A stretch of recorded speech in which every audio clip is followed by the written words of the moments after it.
If you want to add fingerprint on Realme Note 70T, first of all, we need to go to settings.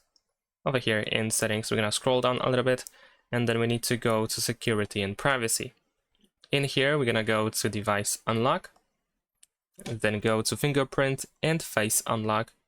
Enter your screen lock password. If you don't have screen lock password, you will have to set it up first, and then we can go to fingerprint. Now over here, tap on more, or just try to scroll down. I'm not sure, it lagged for a second, but essentially you need to scroll all the way down and press I agree. And now we can add our fingerprint by touching the power button. So I'm just gonna touch with my finger, and then we can roll our finger slowly across the sensor. So you don't have to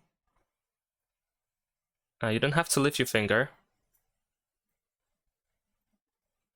There we go, and now we need to move slightly.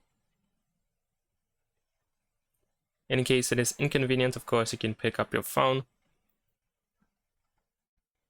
And once you are done, you should be able to see this information that fingerprint has been added. So you can either add another one or you can press done.